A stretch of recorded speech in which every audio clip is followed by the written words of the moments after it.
familia hii ya leo nitumie salamu tuliyotumia mwanzoni mwa maadhimisho ya misa takatifu. Neema ya Bwana wetu Yesu Kristo na upendo wa Mungu Baba na ushirika wa Roho Mtakatifu viwe nanyi nyote. Ndugu zangu, kama mlivyoeleza, leo tunaadhimisha Utatu Mtakatifu, fumbo kuu la imani yetu, na salamu tuliyoitumia leo ni salamu tuliyoelekezwa na Mama Kanisa kuitumia katika adhimisho la misa. Ni moja ya salamu. Kuna Bwana awe nanyi, lakini pia kuna hii hapa. Lengo la salamu hii sio salamu tu kama salamu, bali ni salamu ya kutakiana Utatu Mtakatifu.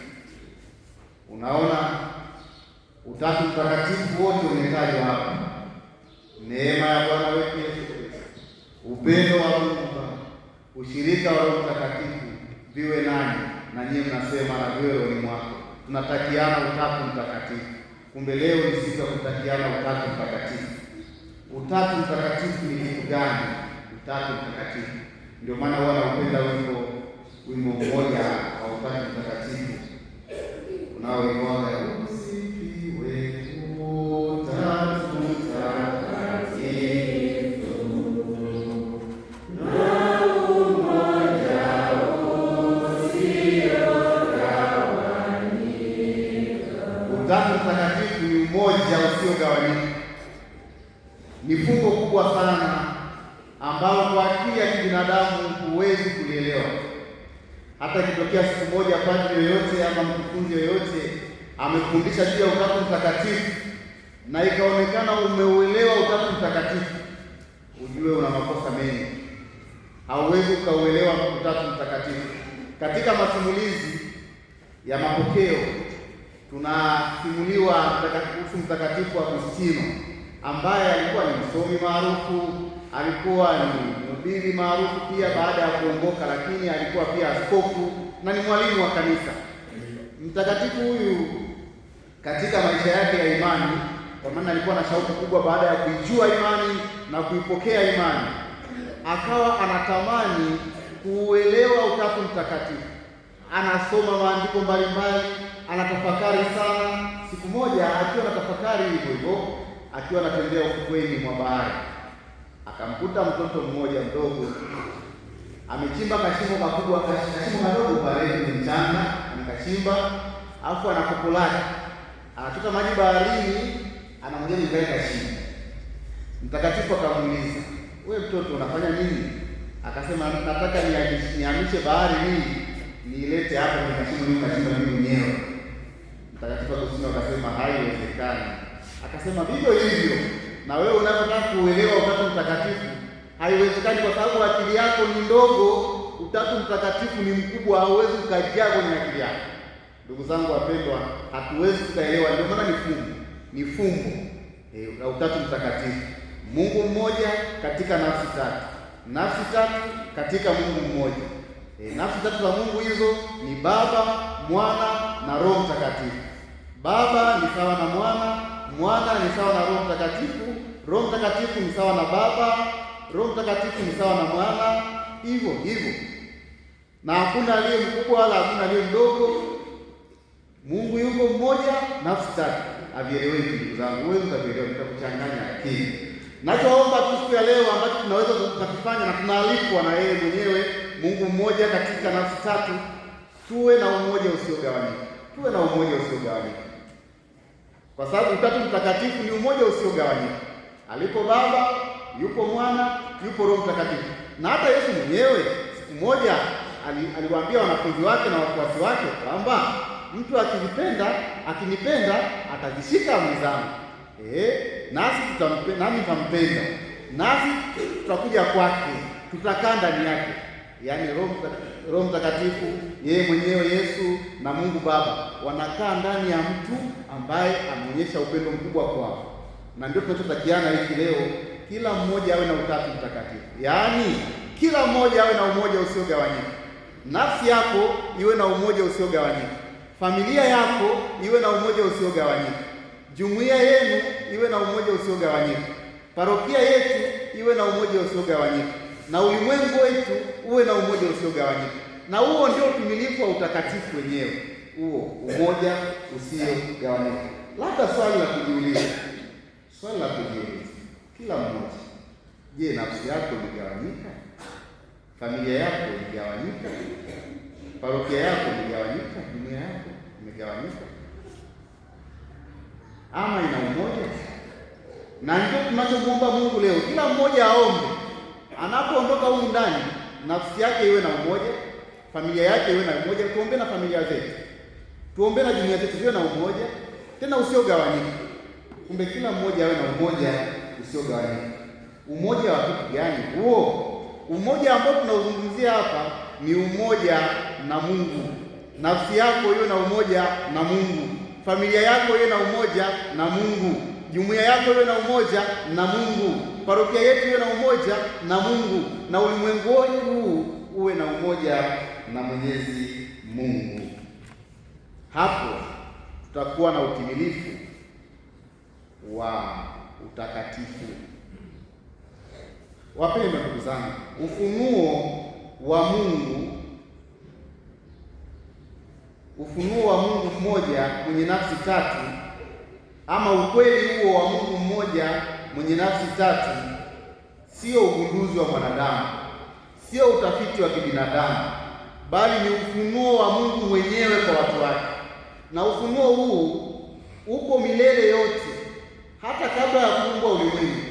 Ndio maana wakati Mungu anaumba ulimwengu, tunaona wataalamu wa maandiko matakatifu wanatufundisha kwa nini Mungu alitumia wingi anapoumba ulimwengu.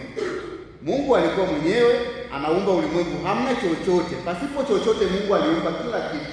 Mungu aliumba ulimwengu, lakini hakusema tu ngoja niumbe ulimwengu. Ama anapomuumba mwanadamu hakusema tu ngoja nimfanye mwanadamu, ngoja nimuumbe mwanadamu. Alitumia wingi, akasema na tufanye mtu kwa sura mfano wetu. Wataalamu wa maandiko matakatifu wanapoelezea kwa nini Mungu alitumia wingi, wanaelezea pia dokezo kwamba kwa sababu Mungu mmoja ndani yake kuna nafsi tatu, ndio maana alitumia wingi na tufanye mtu. Kumbe huu utatu umeanza kudhihirika tangu uumbaji. Kumbe uumbaji wangu, uumbaji wako na uwepo wako ni nguvu ya Utatu Mtakatifu katika Mungu mmoja umeumbwa. Ndugu zangu wapendwa, somo la kwanza la leo linadhihirisha jinsi gani umoja ambao tunautaka, umoja ambao tunauomba, umoja usiogawanyika, chanzo chake ni Mungu mwenyewe. Yaani kwa lugha nyingine kwamba Mungu hayuko mbali nasi, Mungu yupo karibu nasi. Mungu yupo karibu nasi tena nyakati zote. Mungu yupo karibu nasi. Kazi kwetu sisi ni kutambua uwepo wake, kukiri uwepo wake, kusujudia uwepo wake, kuadhimisha uwepo wake. Ndiyo kazi yetu sisi kubwa. Katika somo la leo, Mungu mwenyewe anajidhihirisha ama anadhihirisha umoja huo usiogawanyika na watu wake. Anapomwambia Musa, anajitambulisha kwa Musa na watu wake. Na ukumbuke somo hili la kitabu cha Kutoka tunasoma leo limeanzia pale ambapo tayari Waisraeli wameshamuasi Mwenyezi Mungu. Baada ya kuona Musa anachelewa kule mlimani, wakatengeneza mungu wa shaba, ndama wa shaba, wakaanza kumwabudu huyo. Lakini Mungu hakuwa mkali sana. Mungu akamwambia Musa huyu kwamba mimi ni Mungu mwenye huruma, si mwepesi wa hasira, ni mwingi wa rehema. Mungu anajifunua na kujidhihirisha kwamba yuko karibu na watu wake hata kama wanakosea. Mungu yeye yuko. Anachotaka tu kwamba watu hawa watambue uwepo wake, wamwadhimishe huyu. Ndio maana Musa baada ya kusikia sauti hiyo ya Mungu huyu ni wa namna gani, Mungu wa huruma, Mungu wa upendo, si mwepesi wa hasira, ni mwingi wa rehema, Musa alisujudu. Na sisi tunapaswa kumsujudia Mungu wetu ambaye hayuko mbali, Mungu mwenye upendo, Mungu mwingi wa upendo na rehema, si mwepesi wa hasira.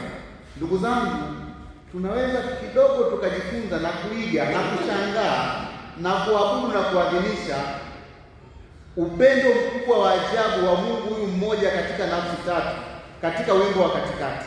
Wimbo wa katikati ni sehemu ya kitabu cha nabii Danieli, na sehemu iliyosomwa leo ni wimbo ulioimbwa na vijana maarufu watatu tunawafahamu kwenye maandiko matakatifu.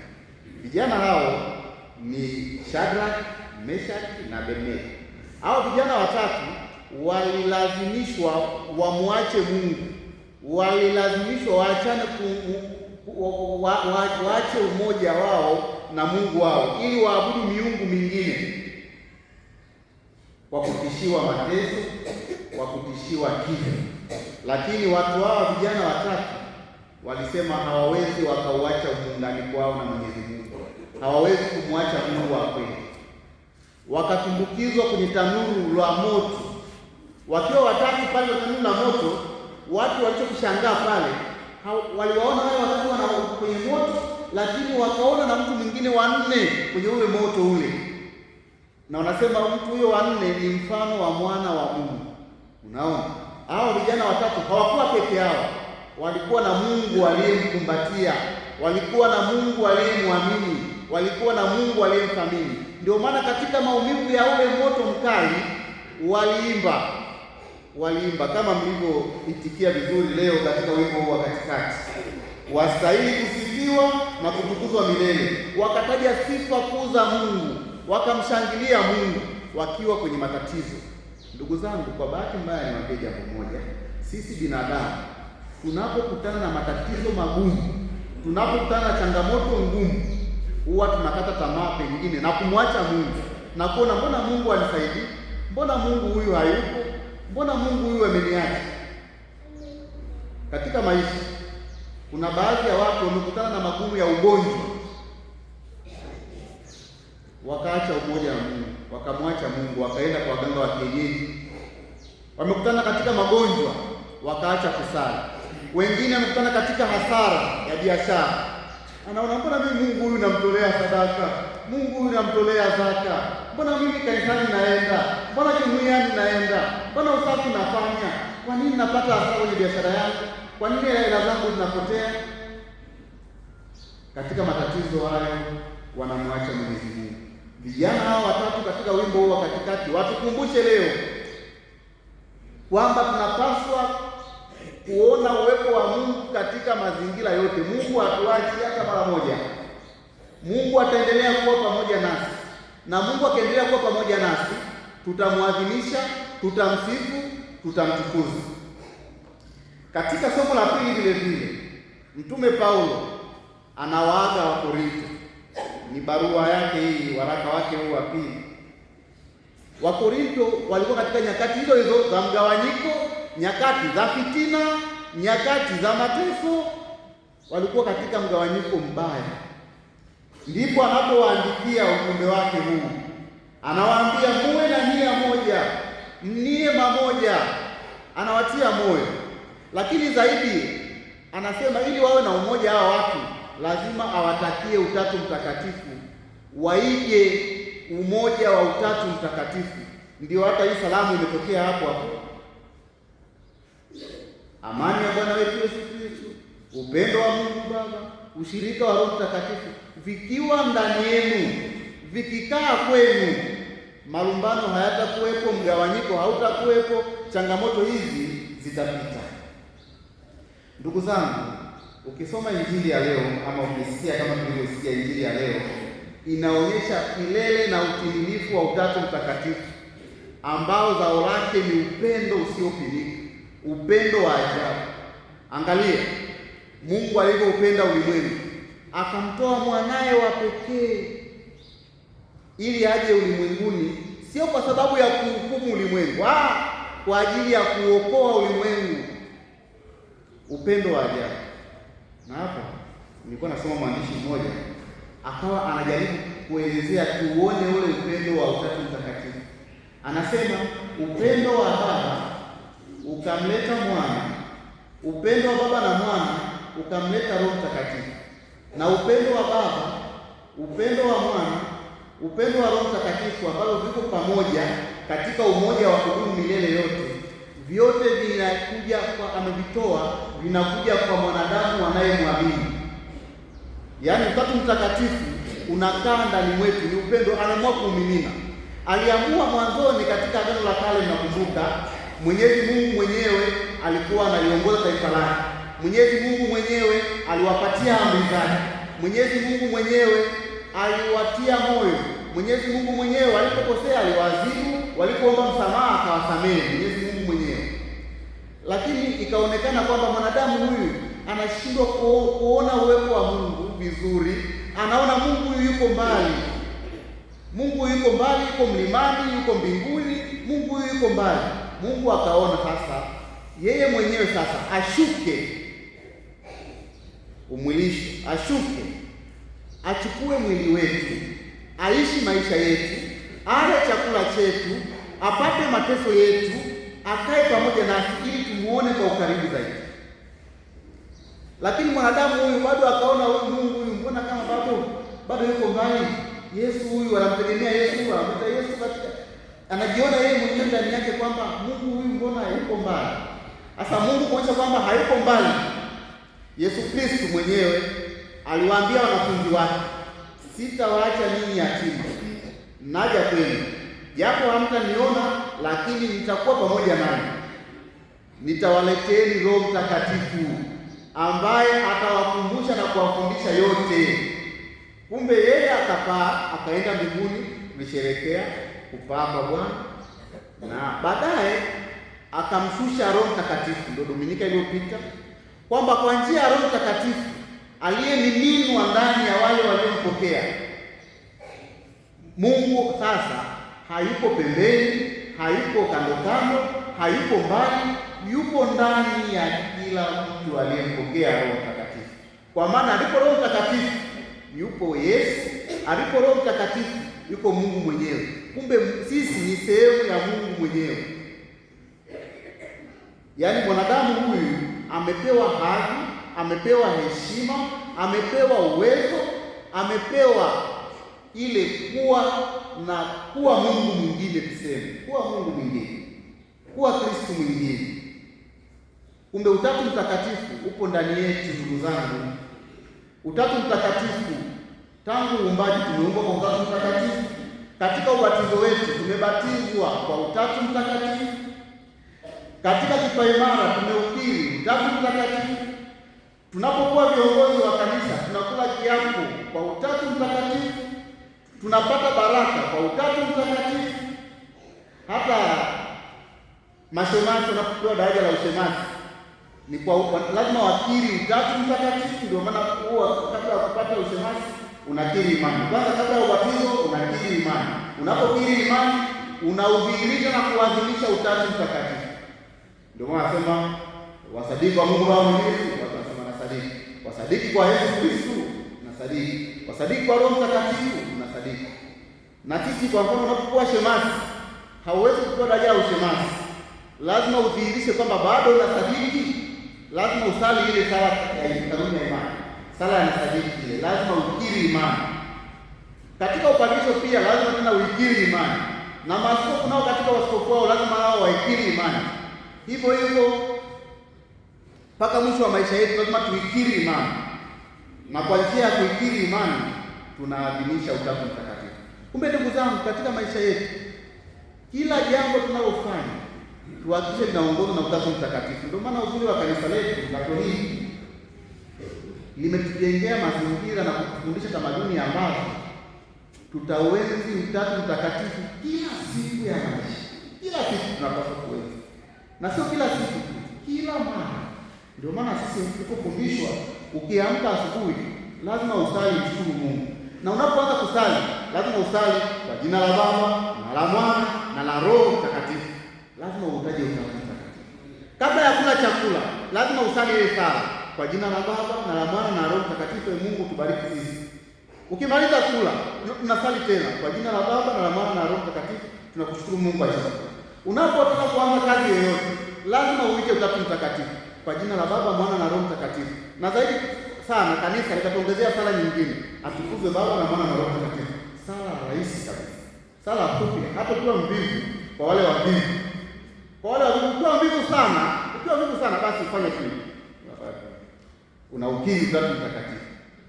Ukijitahidi kuacha uvivu, utasali atukuzwe Baba na Mwana na Roho Mtakatifu, kama mwanzo na sasa na siku zote na milele. Amen.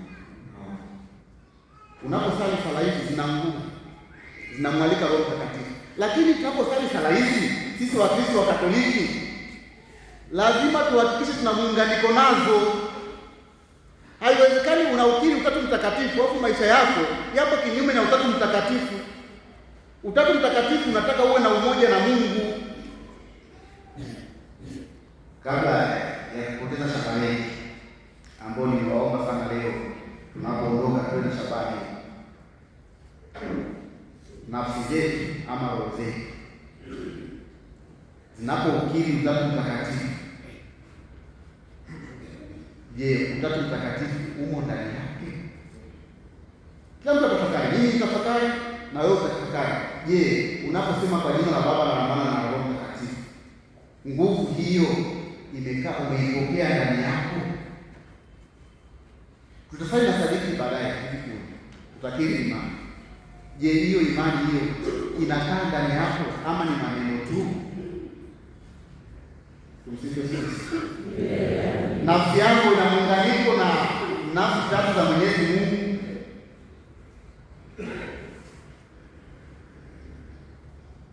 Ukitafakari hiyo nafsi yako, roho yako, tafakari tena familia yako, je, ina muunganiko na Utatu Mtakatifu?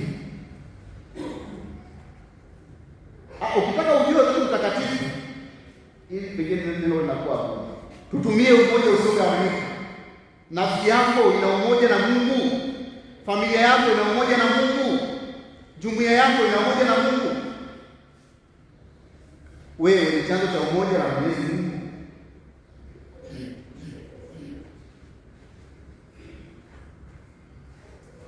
Pale jana katika mafundisho yake mazuri, namshukuru sana pale, alifundisha vizuri sana. Alifundisha juu ya familia na akasema familia ili iwe na amani lazima iwe na muunganiko na Mwenyezi Mungu. Ukitaka uitambue familia ya Kikristo, familia yenye upendo, familia nzuri, utaangalia maisha ya ile familia.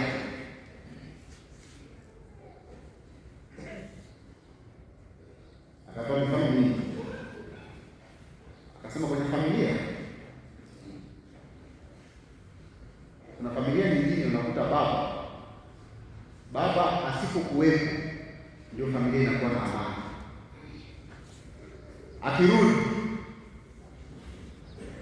Akirudi kama ukipata kujificha, shukuru Mungu.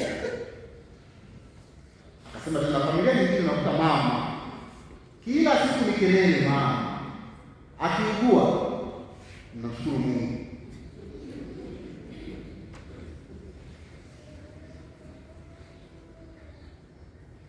Kila mtu atafakari, wewe ni chanzo cha umoja katika familia yako?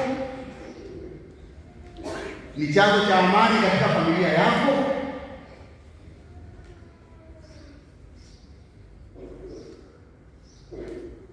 Baba wa familia anaogopa kurudi nyumbani, anatamani arudi usiku apate umechoka umelala. Kuna wanaume wengine nasikia hawapendi kuwahi kurudi nyumbani kwa sababu ya kelele za pale nyumbani, malalamiko ya pale nyumbani, hamna furaha, hamna upendo wa mama.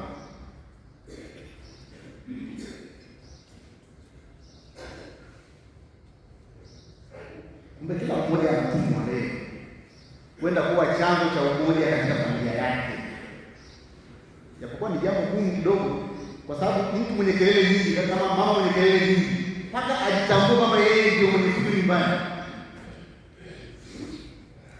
Kama mnavyoimba wewe, hakuna kujishusha kwenye familia. Migogoro ina hakuna kujishusha. Ndio maana tuombe neema ya Mungu itusaidie, ili Utatu Mtakatifu ukiwa ndani mwetu, kila mmoja atahakikisha anachochea umoja uwepo, amani iwepo, upendo uwepo ndani ya familia. kwenye jumuiya za Kristo kanisa limetuwekea. Je, wewe ni chanzo cha umoja? Wavivu wa jumuiya nyie ndio chanzo cha kuvuruga umoja wa jumuiya. Jumuiya ni uendaji, sio kuvuruga umoja. Umoja unatakiwa uwepo kama hivi na umoja wa kanisa.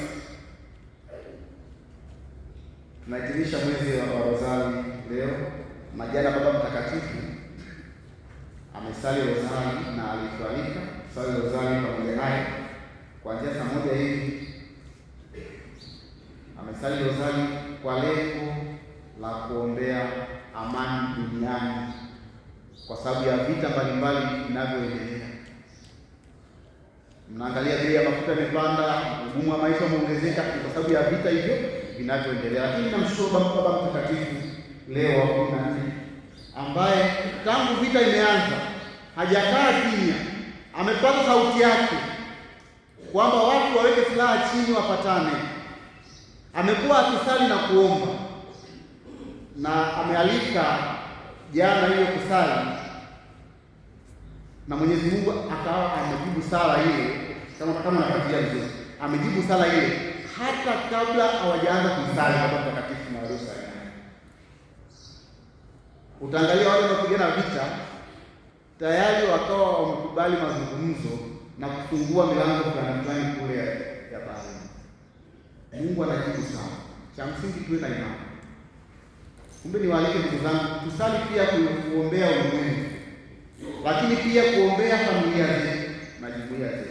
Tusikate tamaa hivi. Kwa bahati mbaya unakuta katika familia zetu changamoto ni nyingi, kwenye ndoa migogoro ni mingi, lakini mtu anabaki tu analalamika tu. Nia ya misa umuoni, kanisani kwenye rozari yeye ndio mkosefu wa siku zote, jumuiani yeye ndio mvivu, kwenye vikundi vya sala na vyama vya kitume hayupo. Usitegemee muujiza. Kitu pekee ambacho kitatupatia ushirikiano na muunganiko na Utatu Mtakatifu, ndugu zangu, ni sala. Kusali pamoja kwenye familia, kusali pamoja kwenye jumuiya, kusali pamoja hapa kanisani, kujitahidi kuwa na chama cha kitume. Peke yako muda mwingine huwezi. Ukiwa na muunganiko na chama cha kitume, zile ratiba zile zinatusaidia kwenda kusali mara nyingi. Sasa sisi muda mwingine tunashangaza kweli. Mkristo Mkatoliki hana chama cha kitume. Mkristo Mkatoliki kwenye moyo mtakatifu wa Yesu hayupo, Radio Maria hayupo, utume wa Fatima hayupo, kwenye WAWATA ana vitu kidogo. Akisikia paroko amesema sana, maana yeye paroko huyu ndio anaenda WAWATA hivyo. Pengine baka paroko tuwapongeza kidogo, akiwalazimisha ndio wanaenda. Moyo mtakatifu wa Yesu hayupo, vikundi vya sala hayupo. Jana Baba Mtakatifu pia mchana alikutana na wakarismatiki Katoliki pale Roma, akawapongeza, akawafundisha mambo mengi. Jambo la mwisho aliyowakumbusha ni fundisho la leo, ambao na mimi wanangu wapendwa, ile sio fundisho la wakarismatiki peke yao, ni fundisho kwa Wakristo wote waamini, ambao mnaweza mgugo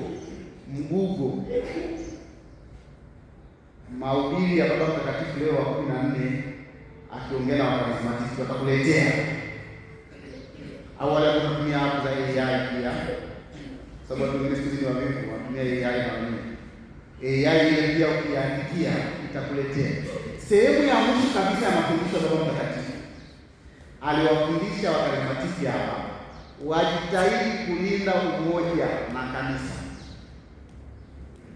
lakini pia akawatuma wawasikilize makuhani wao kila wanachokifanya, lakini akawatahadharisha kwa karama ambazo Mungu anawapatia hawa wanadamu, wasijivune wakawa na kiburi, wakaona wao ni kila kitu. Unajua kuna binadamu wengine unafikiri wao ndio wamejaliwa na Mungu, wamebarikiwa na Mungu kwa hiyo. Mtu mwingine akijiona na pesa kidogo tu anajua yeye ndio amependelewa na Mungu kuliko mwingine. Akijiona anajua kusoma hata somo anajiona yeye ni bora kuliko wengine. Akijiona anajua kuhubiri anajiona yeye ni bora kuliko wengine. Akijiona familia yake yeye hawajaachana na mume wake na mvumilia tu, anajiona yeye ni bora. Wanashindanaje hao? Familia nyingine bwana. Anajiona yeye ni bora. Sasa hiyo ndio ametutahadharisha. Usijione wewe ni bora kuliko yeyote. Na si binadamu, nashukuru Waswahili watufundisha kwamba hujako hujafanya nini? Usijisifu kupitiliza.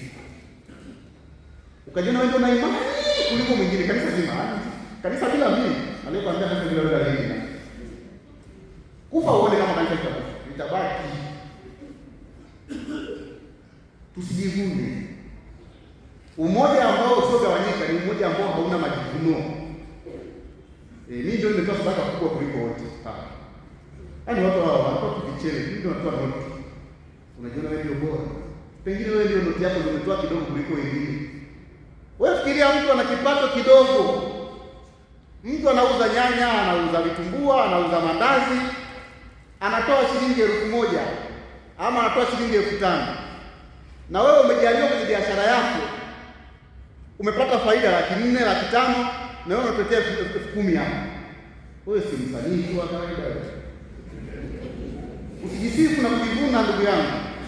Lakini pia kingine kwenye huu umoja huu ambao tunaweza tukajifunza, lazima vitu vyetu vyote viwe na umoja na Mungu. Akili yako iwe na umoja na Mungu, mwili wako uwe na umoja na Mungu. Hata mavazi yako yawe na umoja na Mungu. Hata chakula chako kiwe na umoja na Mungu. Hata fedha zako ziwe na umoja na Mungu. Vyote ulivyo navyo viwe na umoja na nani? Ndio maana watakatifu kufuatilia. Watakatifu hata ukitembelea huko ambako kuna mabasilika yao ama kuna maonyesho yao, ndugu zangu, utakuta kwamba Mwenyezi Mungu anaadhimishwa kwa vitu vyote vya yule mtakatifu. Hata mifuko ya watakatifu, hata makaburi yao.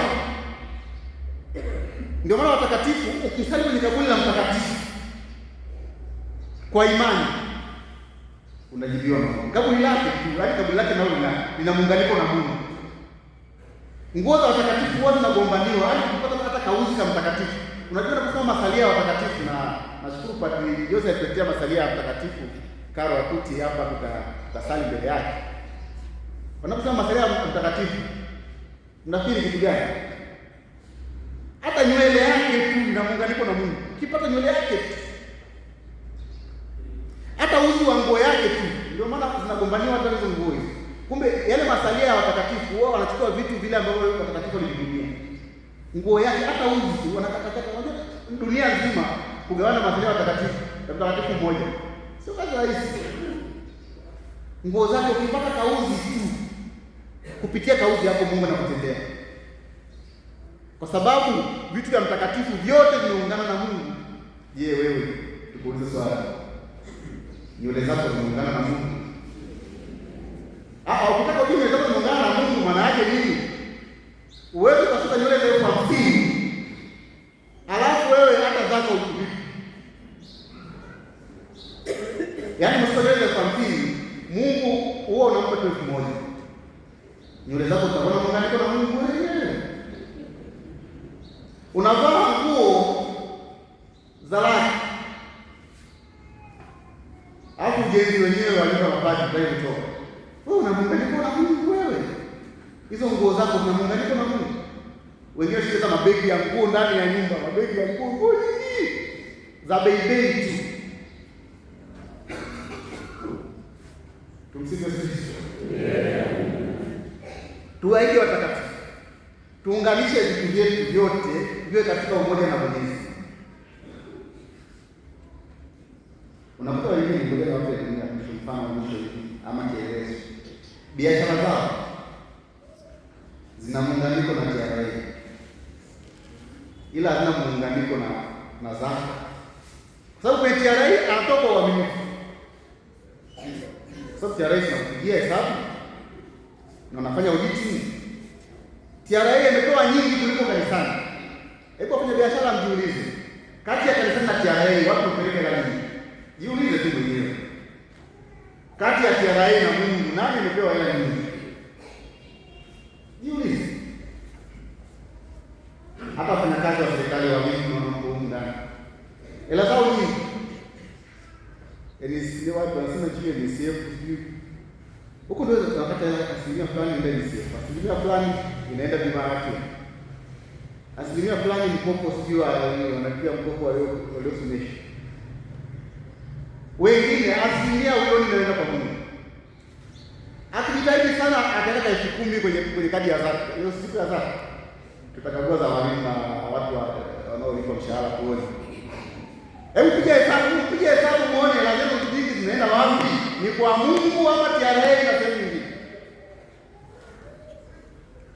Ukitaka ujue hela yako ina muunganiko na Mwenyezi Mungu vizuri, basi asilimia nzuri inaenda kwa Mungu, au asilimia 10 inaenda kwa Mungu. Msikie sisi. Kumbe leo nawafundisha, leo ni siku ya zaka. Zaka ijayo piga hesabu vizuri. Uhakikishe unaishinda TRA, Mungu aishinde TRA na vitu vingine vyote. Bajeti yako nyingi ije kanisani.